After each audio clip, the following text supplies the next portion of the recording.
Achela Lala, Rasco Vega, Ni Marco, Randy. Yeah. When it's a sicky, a Firefox family. Talking again and again. You rascal, shaggy me brother. Akaseke kutanga pataka pinda mgem Vaingo maka vachingo gena fem Vegana sigira vasi piginem Vadigine vakuru vatija sechem Ke kutanga pataka pinda mgem Vaingo maka vachingo gena fem Vegana sigira vasi piginem Vadigine vakuru vatija sechem Tiri kuvura nandi, hauze kuti ndo varuma vanika zindi Kavasango taura vanika shingi Masaka yese ndo maro vasekona kiki Saka Rasco Vega, shemango mataka changa tuicheka Atina watopeka, pamangoma tipeta vareka Akaseke kutanga pataka pinda mgem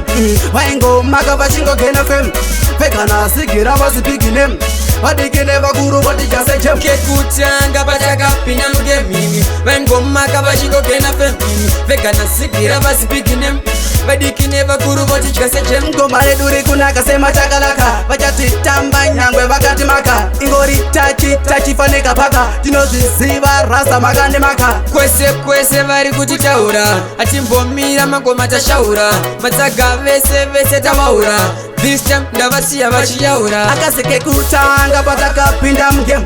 Vaingo maka vachingo gena fem Vegana sigira vasi piginem Vadigine vakuru vatija sechem Ke kutanga pataka pinda mgem Vaingo maka vachingo gena fem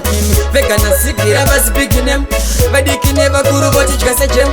Tiri kuvura nandi, hauze kuti ndo varuma vanika zindi Kavasango taura vanika shingi Masaka yese ndo maro vasekona kiki Saka Rasco Vega, shemango mataka changa tuicheka